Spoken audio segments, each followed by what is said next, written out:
अब बड़ा गूढ़ प्रसंग है चीर हरण लीला। यह है सन्यास लीला। बिना देहाभिमान नष्ट हुए, बिना देह भाव का त्याग किए कोई भगवान श्री कृष्ण की लीला में प्रवेश नहीं कर सकता। पांचों भूले देह शुद्धि, छठे भावना रास की। ये देह शुद्धि विस्मरण, देह आध्यास का सन्यास है। हेमंत ऋतु है, गोपियां मार्गशीर्ष में नंद बाबा के ब्रज की कुमारियां कात्यायनी देवी की पूजा और व्रत करने लगी। रोज सुबह यमुना स्नान ब्रह्म मुहूर्त में करना, फिर बालू की मूर्ति बनाकर कात्यायनी देवी की पूजा करना और व्रत रहना, केवल हविष्यान्न। वो कुमारियां पूर्व दिशा में जो ही लालिमा होती यमुना जल में स्नान के लिए कंठ तक पहुंच जाती, स्नान करती। ये अगहन ही तो चल रहा है, अगहन मास ही चल रहा है। इसी मास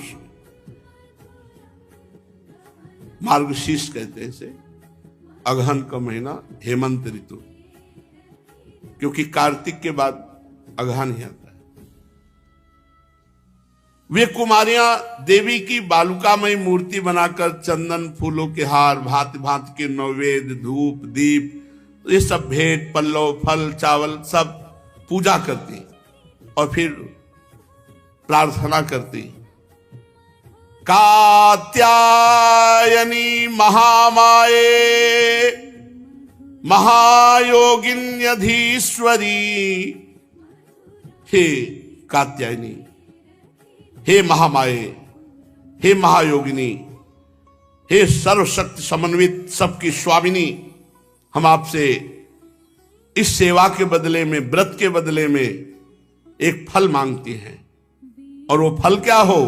नंद गोप सुतम देवी पतिम में कुरुते नमः इति मंत्रम जपन्त्यस्ताः पूजाम चक्रुः कुमारिका।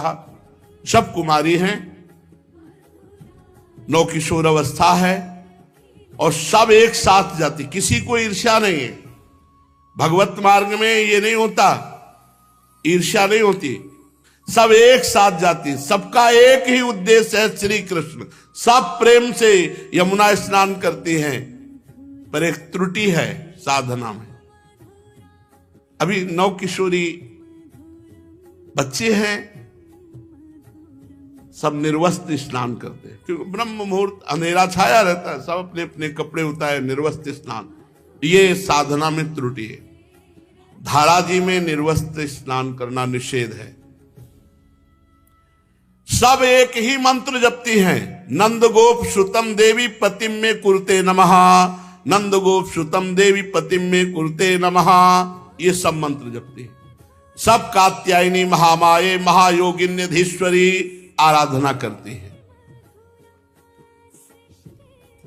और सब कुमारियों के हृदय में एक ही बात है, नंद नंदन मेरे पति हो। सब प्राण न्यौछावर किए हैं नंद नंदन पर। महीना पूरा हुआ व्रत, पूरे महीने व्रत, कात्यायनी पूजा और नंद गोप सुतम देवी पतिम में कुरुते नमः, इस मंत्र का जप। प्रतिदिन उषा काल में सब सखियां एकत्रित होती हैं और सब श्री कृष्ण का गुणगान करते हुए यमुना स्नान, फिर कात्यायनी देवी की पूजा, पूरा नियम है।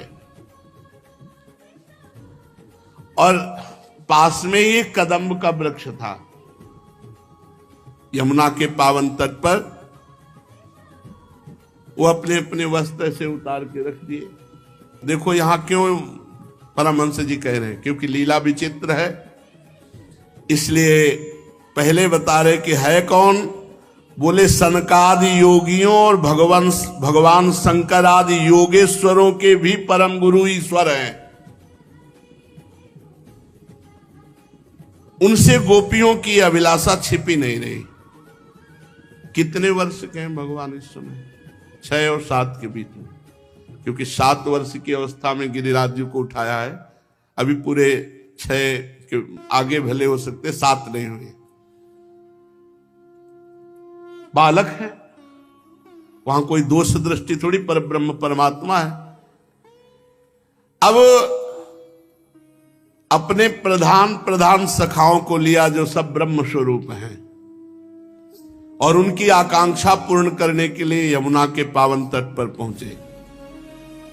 सखाओं से कहा तुम सब उधर खड़े हो जाओ, दूर खड़े कर दिया, और सब गोपियों के वस्त्र समेटे और कदम्ब के वृक्ष पर जाकर चढ़ के बैठ गए। सब गोपियां यहां तक स्नान करने की पद्धति, कम से कम ना भी तो डूब जाए इतना धाराजों में जाना चाहिए, और कंठ तक तो सिद्ध बात है, लेकिन तैरना ना आवे तो कंठ तक के लिए मत जाना। नहीं तो अपना नजदीक ही डुबकी लगा ले, जितने में तैरना नहीं आता तो क्या होगा। अब भगवान हंसते हुए समस्त वस्त्र लिए और कदम्ब के वृक्ष पे बैठ गए। जब गोपिकाएं स्नान करके दृष्टि डाली तो किनारे वस्त्र नहीं, तब सब एक दूसरे की तरफ देखी। भगवान ने कहा वस्त्र यहां हैं, मैं मजाक नहीं कर रहा हूं, हंसी मजाक नहीं कर रहा हूं। तुम लोग व्रत करते करते दुबली हो गई हो, लेकिन तुम्हारी त्रुटि हो रही है। उस त्रुटि का मार्जन करने के लिए कह रहा हूं, सब निकलो और यहां आओ और फिर वस्त्र ले। देखो मेरे सखा ग्वाल बाल सब जानते हैं कि मैंने कभी मजाक में भी असत्य भाषण नहीं किया। सुंदरियों, तुम कहती हो कि हम तुम्हारी दासी हैं, तो हमारी आज्ञा का पालन करो, सब बाहर निकलो और वस्त्र लो। भगवान की ये विनोद भरी बात सुनकर गोपियां तो प्रेम में डूब गईं। तनिक सकुचाकर एक दूसरे की ओर देखने लगी और बोली श्री कृष्ण की आज्ञा, इसलिए तुरंत सब बाहर निकलो। भगवान हंसी हंसी में उनके देह भाव का नाश कर रहे हैं। उनके विनोद से कुमारियों का चित्त भगवान में और न्यौछावर हो गया। ठंडा जल कंठ तक डूबी, शरीर थर थर कांप रहा था। उनमें एक ने कहा रुको, हम बात करते हैं। श्री कृष्ण, ऐसी अनीति मत करो। हम जानते हैं कि तुम नंद बाबा के लाडले लाल हो, हमारे प्यारे हो, सारे ब्रजवासियों के प्राण हो तुम, पर देख रहे हो ना हम जाड़े में ठिठुर रही हैं, हमारे वस्त्र दे जाओ। यहां श्याम सुंदर, श्याम सुंदर ते दास्यः करवाम तवोदितम देहि वासांच धर्मज्ञ नो चेद राज्ञ ब्रुवामहे। श्याम सुंदर, तुम जानते हो कि हम तुम्हारी दासियां हैं, तुम जो आज्ञा करोगे हम पालन करेंगे। तुम धर्म का मर्म भली भांति जानते हो, हमारे वस्त्र दे दो, नहीं तुम बाबा से शिकायत करेंगे जाके, नंद बाबा से। भगवान ने कहा कि कुमारियों, तुम पवित्र हो, तुम प्रेम से युक्त हो। देखो, जब तुमने कह दिया कि हम तुम्हारी दासी हैं तो हमारी आज्ञा का पालन करो, सब निकलो और अपने अपने वस्त्र ले जाओ। परीक्षित कुमारियां ठंड से ठिठुर रही थी, भगवान की बात सुनी, सब बाहर निकली। भगवान ने वस्त्र उठाए और कंधे पर रख लिए कि आज से तुम्हारा भार मैं स्वीकार करता हूं। देखो, ये बाहरी दृष्टि से मत देखना इस लीला को, बहुत उत्तम कोटि की देहातीत स्थिति पहुंचाने वाली लीला है। भगवान ने वस्त्र कंधे पे रख लिए और मुस्कुराते हुए बोले, गोपियों, तुमने जो व्रत किया था अच्छी तरह निभाया, पर वस्त्रहीन होकर यमुना में स्नान करने से तुम्हारी व्रत में त्रुटि हो गई, अपराध बन गया, यमुना जी का अपराध बन गया। अतः इस दोष के लिए हाथ जोड़ो, सिर पर लगाकर यमुना जी को प्रणाम करो, वरुण देवता को प्रणाम करो, अभी वस्त्र ले लो। भगवान श्री कृष्ण की बात सुनकर कुमारियों ने तत्काल आज्ञा का पालन किया, पर यमुना जी को प्रणाम नहीं किया, वरुण जी को प्रणाम नहीं किया, श्री कृष्ण को प्रणाम किया और कहा, हे श्री कृष्ण, आपके प्रणाम मात्र से समस्त अपराधों का मार्जन हो जाता है। देखो, गोपियां जानती हैं श्री कृष्ण कौन है, परब्रह्म परमात्मा। बहुत हृदय में करुणा भगवान श्री कृष्ण के हृदय में उमड़ी, पर गोपिकाओं के हृदय में तनिक भी रोष नहीं हुआ कि हमारे कपड़े हटा लिए और ऐसा ऐसा। भगवान ने समस्त गोपियों को वस्त्र दिए, वो वस्त्र धारण किए। अब वो सब भगवान की तरफ प्रेम भरी चितवन से देख रही। भगवान श्री कृष्ण ने कहा, तुमने जो हमारे चरण कमल स्पर्श करने की कामना से व्रत किया, तुम्हारे जीवन का एक संकल्प है श्री कृष्ण, तो मेरी प्रेयसी कुमारियों, तुम्हारी पूजा सफल हुई। मैं तुम्हारी अभिलाषा का अनुमोदन करता हूं, तुम्हारा संकल्प पूरा हुआ। जिन्होंने अपना मन प्राण तन मुझे समर्पित कर दिए हैं, उनके मन या इंद्रियां उनको कभी सांसारिक भोगों में नहीं ले जा सकती। ठीक जैसे भुने हुए या उबले हुए अन्न में अंकुरण नहीं होता, ऐसे मेरे साक्षात्कार किए हुए भक्त के हृदय में काम आदि दोष नहीं रहते। ऊसर बरसई तृण नहीं जामा, संत हृदय जिमि उपज न कामा। इसलिए कुमारियों, तुम सिद्ध हो गए, जाओ, अब तुम्हारा पांच भौतिक शरीर नहीं, ये चिदानंदमय है। आने वाली शरद ऋतु की रात्रियों में मेरे साथ विहार करोगी। हे देवियों, तुम्हारा व्रत पूरा हुआ, कात्यायनी देवी की आराधना पूरी हुई, तुम सब हमको प्राप्त करोगे आने वाली शरद रात्रि में अद्भुत रास। ये सच्चिदानंद घन भगवान की दिव्य मधुर रसमयी लीला, ये चिन्मय लीला है। ये सच्चिदानंदमय भगवान की चिन्मय स्तर में लीला हुआ करती है। प्राकृतिक भाव इसमें मत लगाना।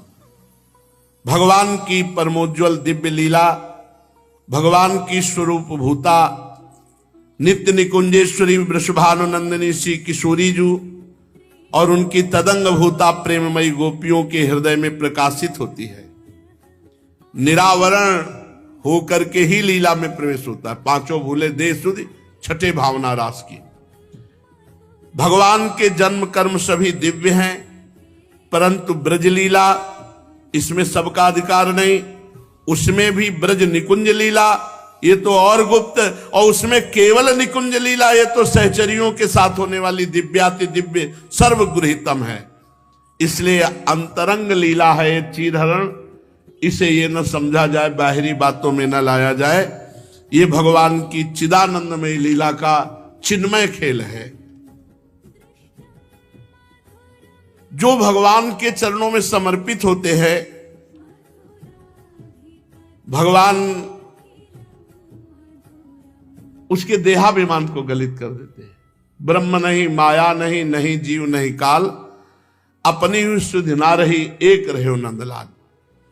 भगवान की आज्ञा हुई, वस्त्र धारण करके सब कुमारियां भगवान श्री कृष्ण चरणों का नमन करके उनका ध्यान करते हुए भाव में डूबी हुई बड़े कष्ट से ब्रज में आए, प्रवेश किया। सारी कामनाएं गोपियों की पूर्ण हो गई। प्रिय परीक्षित, भगवान श्री कृष्ण और ये ब्रजवासी, ये सब चिदानंद प्रकट हुए हैं। ये कोई पार्थिव देहधारी नहीं, सब चिदानंद है। इसलिए जब तक चिदानंद भाव नहीं आता, एक बार पूज्य श्री जयदयाल गोविंदका जी ने इन दो लीलाओं पर भाई जी से परामर्श किया कि चीरहरण लीला और रास लीला भागवत से हटा दी जाए, क्योंकि संसारिक प्राणी, ये जागतिक भाव वाले प्रपंची लोग ये इनके रहस्य को नहीं जानेंगे, तो उतना ही दो जितना जान पाए। तो भाई जी ने कहा, यदि चीरहरण लीला और रास लीला हटा दी गई तो भागवत निष्प्राण हो जाएगी। जैसे पंच प्राणों से शरीर चलता है, ऐसे 5 जो अध्याय रास पंचाध्यायी है, ये भागवत की प्राण है, जीवन है। बड़े बड़े परमहंस इसका रसास्वादन करते हैं। इसलिए जो भगवान की लीला समझ में ना आए तो उसे प्रणाम करे, बस दोष दर्शन की वृत्ति ना करे, नहीं तो जब भगवान में दोष हो जाएगा तो फिर निर्दोष कहां होंगे, फिर बहुत बुरी तरह पतन हो जाएगा। पहली बात तो भगवान रास बिहारी सच्चिदानंद रूपाय, तो सच्चिदानंद में न रक्त होता है, न मांस होता है, न हड्डी होती है, न स्त्री पुरुष के चिन्ह होते हैं, तो काम का प्रवेश ही नहीं है भगवान की लीला में। तो सच्चिदानंदमयी गोपियां हैं, केवल आपको दिखाई दे रहा है स्त्री स्वरूप में, सब भगवत स्वरूप आत्म स्वरूप है। जैसे आत्मा में कोई विकार नहीं, ऐसे गोपी निर्विकार, भगवान निर्विकार और परम रसमयी लीला हो। शेष चर्चा आगे। श्री राधा वल्लभ लाल की।